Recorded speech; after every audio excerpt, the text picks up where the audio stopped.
Students, आज हम लोग डिस्कस करेंगे मॉर्फोलॉजी ऑफ फ्लावरिंग प्लांट से related important MCQs. Question number 1 है, which among the following is incorrect about shoot system. Shoot system के regarding incorrect statement कौन सा होगा? The portion of a plant that grows above the soil is called shoot system. Correct है ये। Aerial roots are the part of shoot system. No, ये shoot system का part नहीं होगा। Shoot system comprises of leaves, branch, flowers and fruits. Yes, the shoot system develop from the plumule.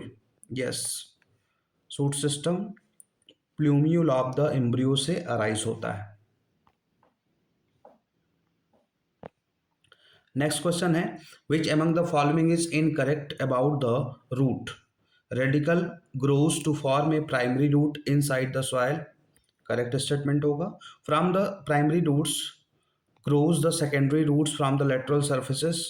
Yes, ये भी correct होगा। Most of the monocotyledons adopt tap root system. No, monocots में tap root system नहीं होता है, adventitious root system in general पाया जाता है। Adventitious roots are present in banyan tree. Yes, banyan tree में जो एडवेंटिशियस रूट्स होता है वो मैकेनिकल सपोर्ट देता है, वो पिलर लाइक रूट्स होता है और वो from the aerial branch, node of the aerial branch से निकलता है, जिसकी वजह से उसको बोलते हैं हम एडवेंटिशियस रूट। नेक्स्ट क्वेश्चन होगा, which among the following is an incorrect statement about the root. The roots is covered at the end by a thimble like structure called root cap.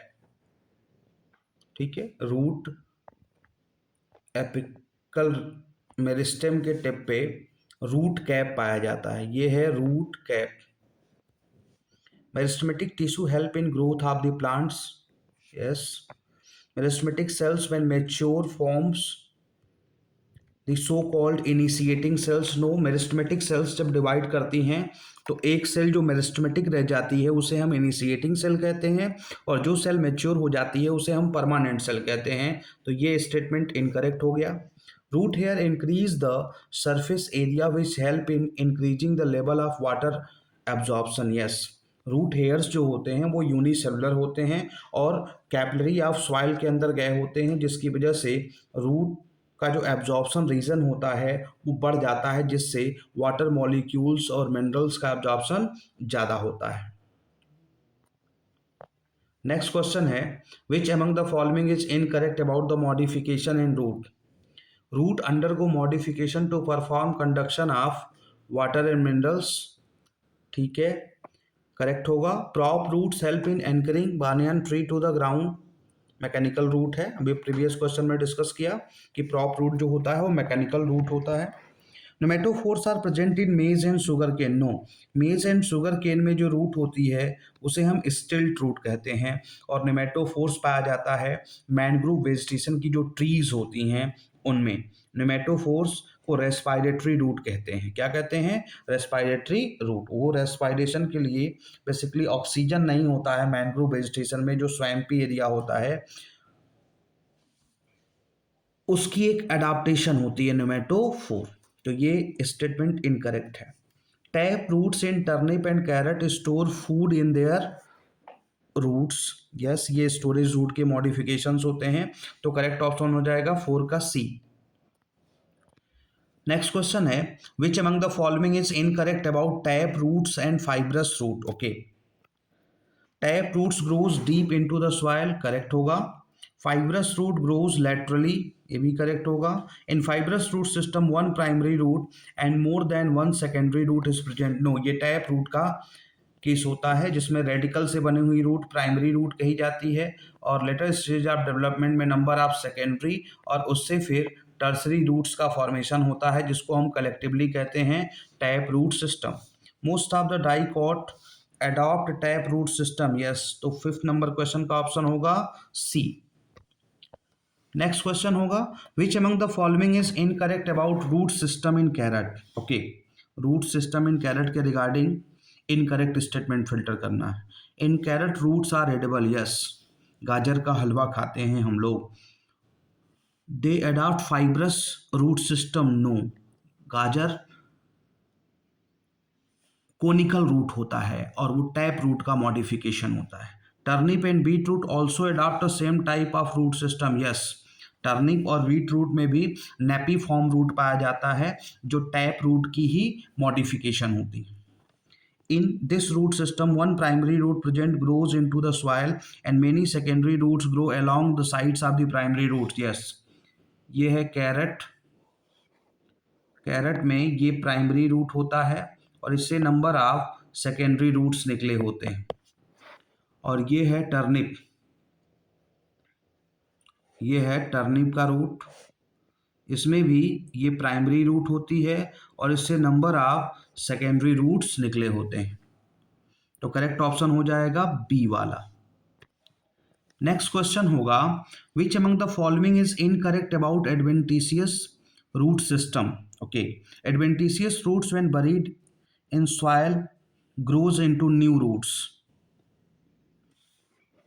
ठीक है, these roots provide additional anchorage to a plant. Yes, these are the roots that grow from the parts that they other than the radical. Yes, adventitious root other than radical rest of the part of the plant से बनता है, like the node of stem, base of stem, leaf के cut और incision से भी roots का formation होता है। उन सभी रूट्स को हम लोग एडवेंटिशियस रूट कहते हैं। Adventitious roots are present in turnip. No, अभी प्रीवियस क्वेश्चन डिस्कस किया कि टर्निप, कैरेट, रेडिश ये सब टैप रूट के मॉडिफिकेशन होते हैं, तो ये स्टेटमेंट इनकरेक्ट है। करेक्ट ऑप्शन हो जाएगा डी। नेक्स्ट क्वेश्चन है which among the following is incorrect about modification of roots with respect to food storage. Most of the times tap roots become swollen to store foods. Usually देखा गया है कि tap roots में food का storage होता है। Radish adopt napiform to store food. No, radish में fusiform root होता है। ये है रेडिश की रूट। रेडिश ऊपर पतला, नीचे पतला और बीच में क्या होता है, शॉलिन सा होता है। ये है नेपी फॉर्म रूट का स्ट्रक्चर, ये रहा नेपी फॉर्म रूट। और ये है कोनिकल रूट जो गाजर में होता है। कोनिकल रूट जो गाजर में होता है। Napiform found in turnip and those root is spherical in the top and tapers in the bottom. Okay, in the if the root is swollen in the middle, those that tapers on both the sides are called fusiform root. Yes, तो A, C और D statements correct हैं। Incorrect statement क्या है? Incorrect statement है B वाला, radish adopt napiform to store food. Next question है which among the following is incorrect about modification in adventitious root for food storage. Tuberous roots are those roots that are swollen and don't have any specific shape. Yes, Ipomoea बटाटा में होता है जिसको हम sweet potato कहते हैं। Tuberous roots are found in plants like sweet potato. Yes, slender roots with swollen apex are found in dahlia. No, डालिया में एनुलेटेड रूट होता है, सिफाइलिस और डालिया। Fasciculated roots are those that have tubercles at the stems. Yes, tuber like number of roots पाए जाते हैं और ये एस्परेगस रेसिमोसस जो सतावर प्लांट होता है उसमें पाया जाता है। और ये एडवेंटिशियस रूट का ही क्या है, मॉडिफिकेशन होता है। तो करेक्ट ऑप्शन होगा सी वाला। नेक्स्ट क्वेश्चन है Which among the following is incorrect about the stem? It is initially greenish and turn woody gradually. Yes, stem जब यंग होता है तो ग्रीन कलर का होता है, फोटोसिंथेटिक होता है और लेटर स्टेज ऑफ डेवलपमेंट में उसमें वुडी एक्सेस बनने लगता है।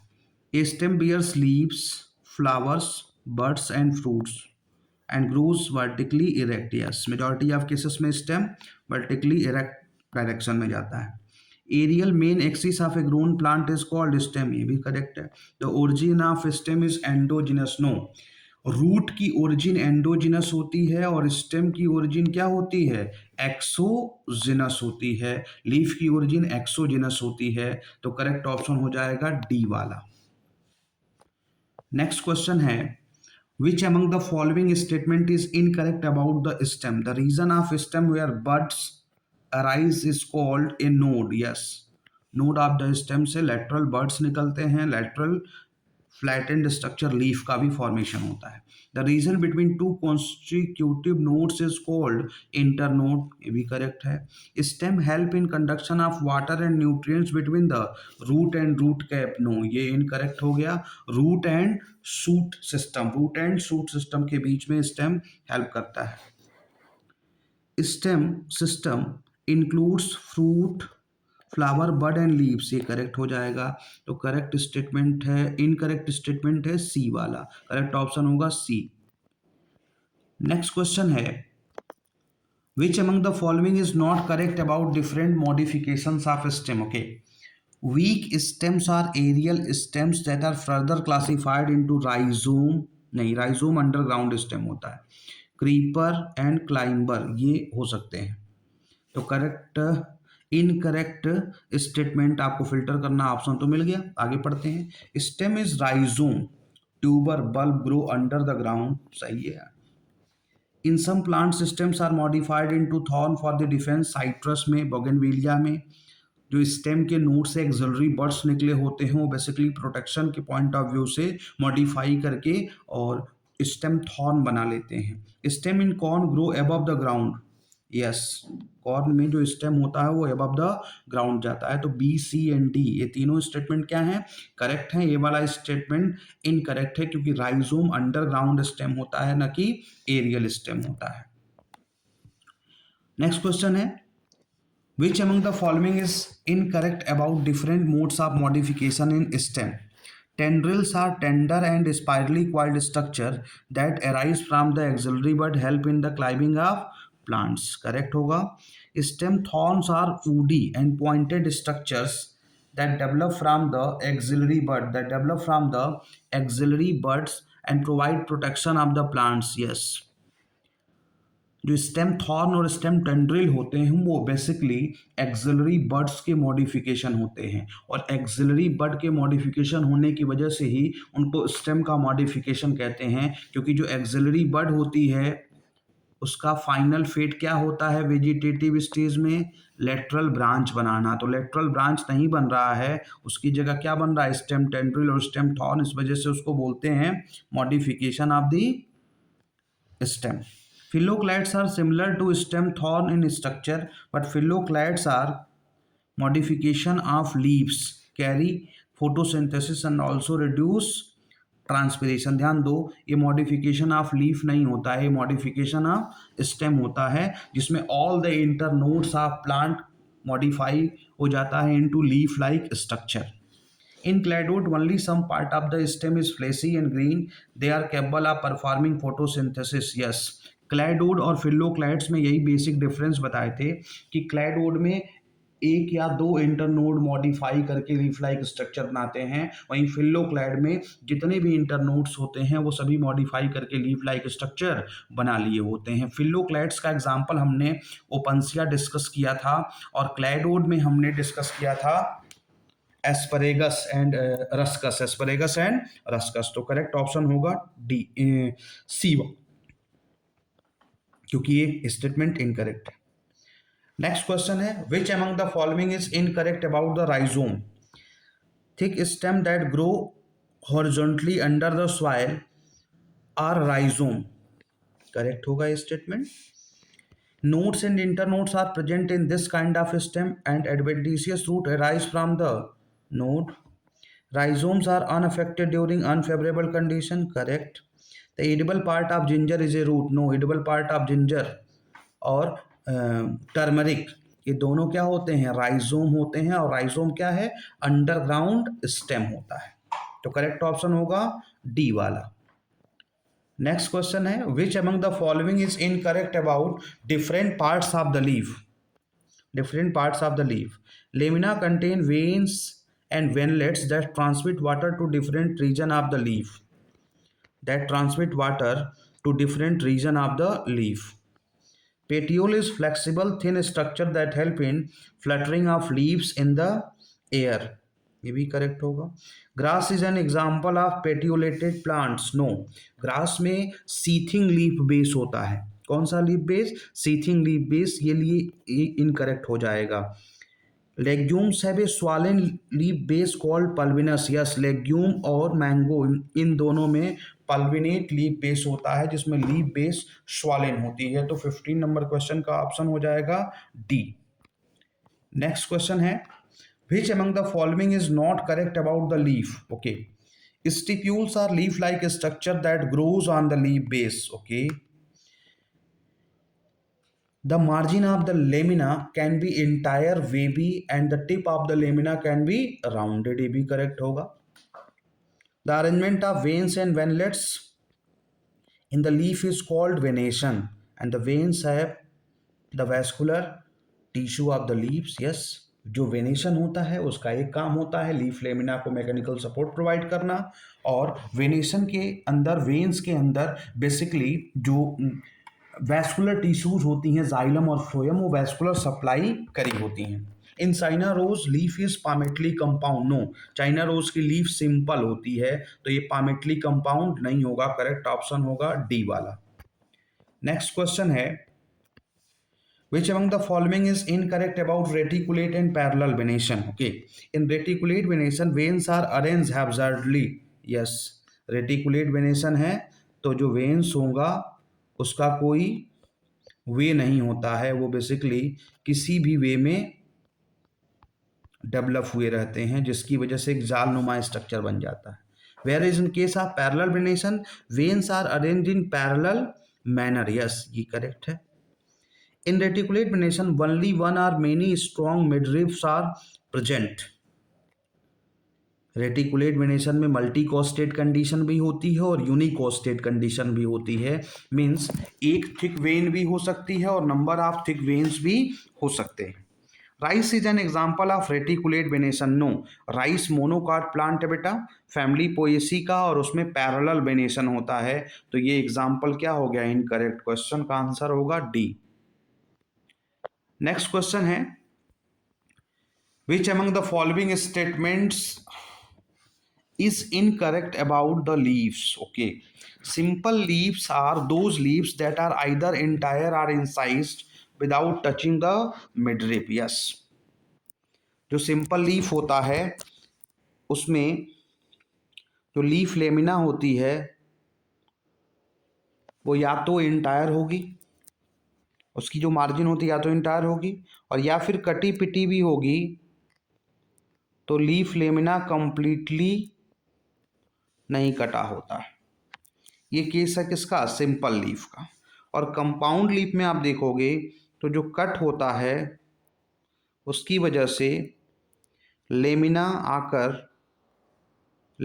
आकर मिडरिब से अटैच हो जाता है, और इन छोटे छोटे स्ट्रक्चर्स को हम लोग लीफलेट्स कहते हैं।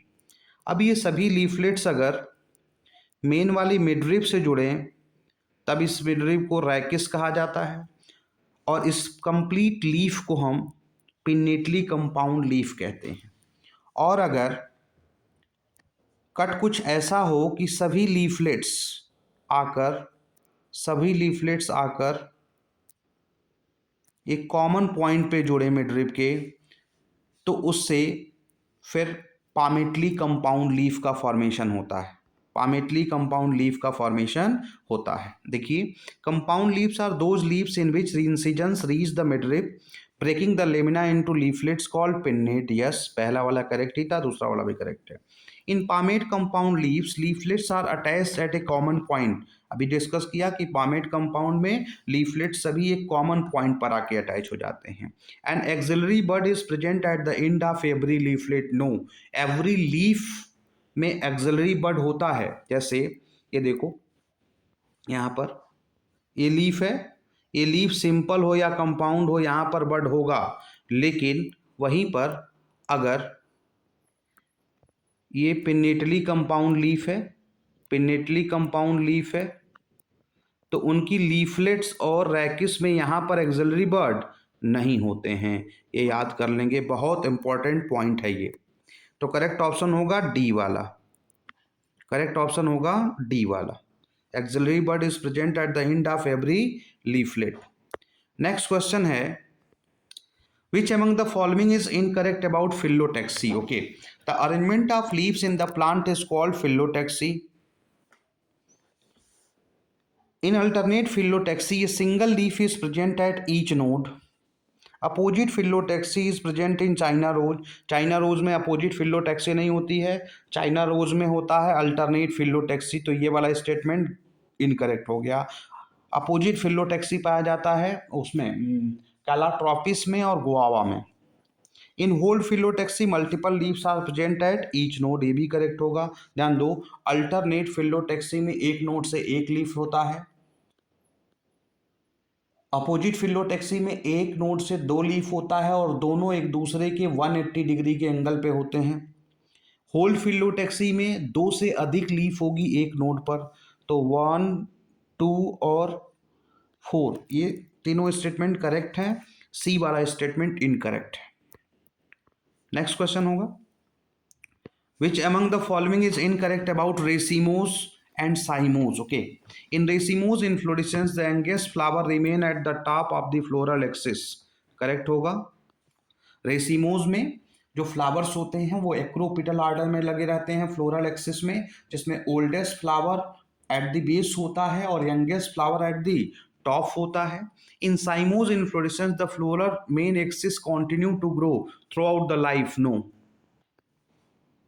यहाँ लिमिटेड ग्रोथ होती है, मेन एक्सिस फ्लावर बना के टर्मिनेट कर जाता है और फिर लेटरल फ्लावर्स बनते हैं, जिसकी वजह से ओल्डेस्ट फ्लावर टॉप पे होता है और यंगेस्ट फ्लावर यहाँ पर बेस पे होता है। ऑर्डर होता है बेसिपिटल। इस क्वेश्चन का आंसर हो जाएगा बी वाला। रेस्ट ऑफ द स्टेटमेंट भी रीड करते हैं। In racemose inflorescence indefinite number of flowers are formed. Yes, main axis आगे जाती जाएगी, लेटरल फ्लावर्स बनते जाते हैं, जिसकी वजह से इनडेफिनिट नंबर ऑफ फ्लावर्स बनता है। जब तक कि सीजन ऑफ ना हो जाए वो प्लांट फ्लावर बनाते रहते हैं। In cymose inflorescence the axillary branches continue to grow throughout the life. No, axillary branches continue to grow, axillary branches, yes, correct option हो जाएगा इसमें बी वाला। नेक्स्ट क्वेश्चन है which among the following is incorrect about the stamens. Stamens के regarding incorrect statement filter करना है। A stamen mainly contain of anther, filament and connective tissue. An anther is bilobed structure present at the tip of filament, which each lobe bearing 2 pollen sacs. Epipetalous flowers are those flowers in which stamens are attached to the petals. Yes. Sunflower is an example of epiphyllous. No, sunflower में एपीफिलस condition नहीं होती। एपीफिलस condition क्या है कि stamens attached हो on the tepals, और tepals पाए जाते हैं यूजुअली मोनोकॉट्स में। किसमें? मोनोकॉट्स में। और सनफ्लावर डाइकॉट फैमिली है। सनफ्लावर में एक स्पेशल कंडीशन पाई जाती है जिसको बोलते हैं सिनजेनेसियस एंड्रोसियम। सिनजेनेसियस एंड्रोसियम में क्या होता है, नंबर ऑफ स्टामेंस फ्यूज कर गए होते हैं थ्रू देयर एंथर, और उनकी फिलामेंट्स क्या होती हैं, फ्री होती हैं। फिलामेंट्स एक तरफ आकर पेटल्स से एसोसिएटेड होती हैं, जिसको हम एपीपेटलस कंडीशन कहते हैं, ना कि एपीफिलस कंडीशन कहते हैं। तो इसमें करेक्ट ऑप्शन होगा डी। नेक्स्ट क्वेश्चन है which among the following is not correct about the flower? Not correct statement. Okay, a flower has four holes arranged successively. Outermost layer is called calyx, corolla, androsium and gynosium. Perfect flower की condition दिया है, bisexual flower होगा। Members of calyx and corolla are called sepals and petals respectively. Yes, calyx की unit को sepal कहते हैं, Corolla की unit को पेटल कहते हैं, एंड्रोसियम की यूनिट को स्टामेन कहते हैं, गाइनोसियम की यूनिट को कार्पेलार पिस्टिल कहते हैं। नेक्स्ट है in polysepalous the sepals are arranged in free manner, whereas in gamosepalous the sepals are united. ये भी करेक्ट होगा। Wheat is an example of polypetalous. No, petals होंगे ही नहीं तो पॉली और गेमो की बात क्या करेंगे व्हीट में। व्हीट में तो पेरियंथ होता है और वो भी रिड्यूस्ड होता है, इन द फॉर्म ऑफ लॉडिक्यूल पाया जाता है। तो ये इनकरेक्ट स्टेटमेंट होगा और यही करेक्ट ऑप्शन होगा। नेक्स्ट क्वेश्चन है which among the following is incorrect about the carpel? Carpel, carpel में तीन पार्ट होते हैं, कार्पेल में तीन पार्ट होते हैं, एक होता है ओवरी, एक होता है स्टाइल और एक होता है स्टिग्मा। ओवरी बेसल पार्ट होता है। Ovules are attached to the cushion like structure called placenta, yes. Stigma is the part of the carpel that receives pollen grain, yes. Stigmatic surface जो होता है वो बेसिकली हेलीपैड होता है जिस पर आकर पॉलन गिरता है, बैठता है। Arrangement of ovules within the ovary is called aestivation, no, वो प्लेसेंटेशन होता है। एस्टिबेशन तो कैलिक्स और कोरोला के अंदर सेपल्स और पेटल्स के अरेंजमेंट को कहा जाता है। तो इनकरेक्ट स्टेटमेंट है डी, करेक्ट ऑप्शन है डी। नेक्स्ट क्वेश्चन है which among the following is incorrect about the different types of placentation, okay. different types of placentation. In marginal placentation, placenta develop on the ventral side of an ovary, yes. Unlike marginal placentation where ovary is single chambered, in axial placentation ovary is multi chambered. Okra is an example of axial placentation, that is ovary is multi chambered and ovules are attached to the central axis, ये भी सही है।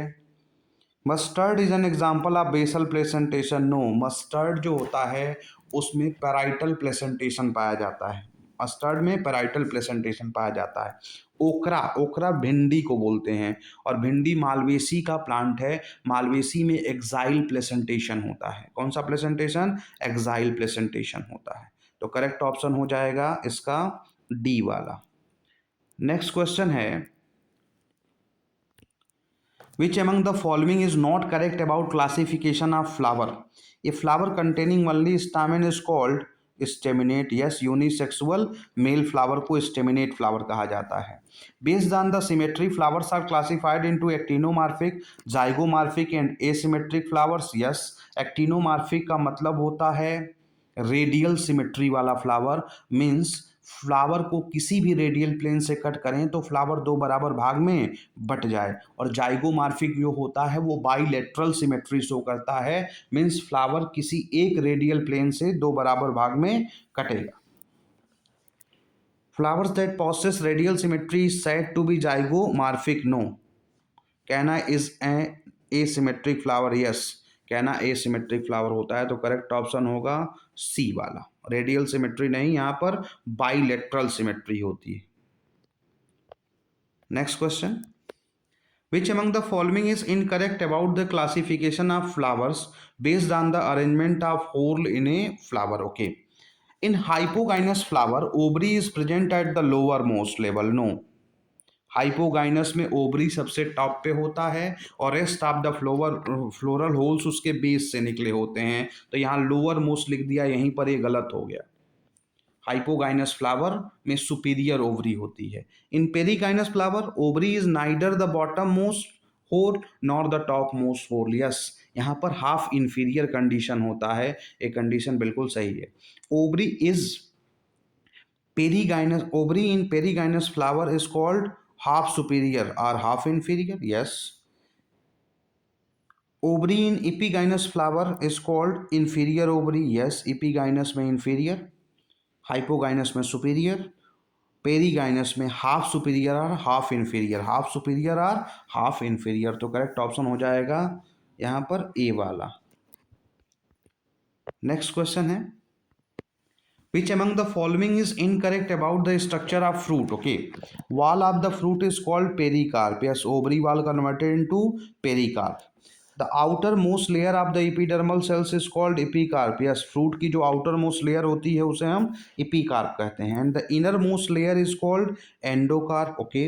The edible part of apple is the mesocarp. पहली बात तो apple false fruit होता है, वहाँ पर thalamus फ्रूट में कन्वर्ट हुआ रहता है। तो जब ओवरी वाल है ही नहीं तो मीजोकार्प की बात क्या करना। तो इनकरेक्ट स्टेटमेंट हो जाएगा डी वाला और करेक्ट ऑप्शन हो जाएगा डी वाला। नेक्स्ट क्वेश्चन है which among the following is incorrect about the seed? A seed mainly contain a seed coat and an embryo. a seed coat and an embryo. Okay. Embryo contain cotyledons, radicle and plumule. Embryo also contain endosperm that serve nutrition for the embryo. Yes. Radicle grows into the shoot and plumule forms the root system. गलत हो गया. Radical से root बनता है और plumule से shoot बनता है. तो करेक्ट ऑप्शन होगा डी वाला. ध्यान दो, सीड में एक आउटर मोस्ट सीड कोट होती है जो बाइलेयर्ड होती है. आउटर को टेस्टा कहते हैं, इनर को टेगमेन कहते हैं. एक एम्ब्रियो होता है जो बेबी प्लांट होता है और दो तरह के वहाँ पर न्यूट्रिशियस टिश्यू होते हैं, न्यूट्रिशियस स्ट्रक्चर होते हैं. एक कॉटिलिडन और एक एंडोस्पर्म, जिसमें फूड मटेरियल का स्टोरेज रहता है ताकि जब फेवरेबल सीजन आएगा तो सीड ग्रो करेगा. उस समय इनिशियल स्टेज में नरिशमेंट की जो जरूरत होगी वो फुलफिल होगी with the help of cotyledon and endosperm. Next question है, which among the following is incorrect about seeds based on the presence of endosperm? Endosperm is usually absorbed and digested by the developing embryo. Yes. Seed that lack endosperm at maturity are called non-endospermic seed. Yes, जिसमें endosperm maturity पे खत्म हो जाता है उसे non endospermic और x albuminous seed कहते हैं. Seed that contain endosperms are called endospermic seed. Yes, in endospermic seeds embryo get absorbed and digested even before the seeds get detached from the plant. No, correct option होगा D वाला. Incorrect statement है D वाला. Next question है and last question है, which among the following is incorrect about the structure of seeds? Testa and tegmen are the two layers of a seed coat. Yes, जिसमें testa outer होती है और tegmen inner seed coat होती है.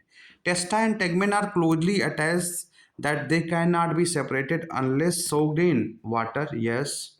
Seed coat provide protection to the embryo. Yes.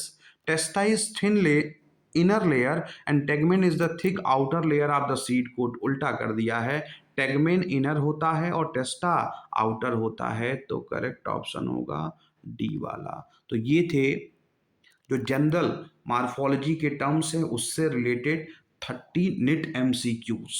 इसके बाद इस chapter में कुछ एक्स्ट्रा फैमिलीज ऐड हुई हैं, उससे रिलेटेड भी MCQs नेक्स्ट सेशन में मैं डिस्कस कर दूंगा. तो ये थे क्वेश्चंस. फिर नेक्स्ट जो सेशन लेंगे मार्फोलॉजी का उसमें हम डिस्कस करेंगे फैमिली से रिलेटेड क्वेश्चंस. ये जनरल जो टर्मिनोलॉजी थी वेजिटेटिव स्टेज और रिप्रोडक्टिव स्टेज से रिलेटेड उनके क्वेश्चंस इसमें थे. Thank you.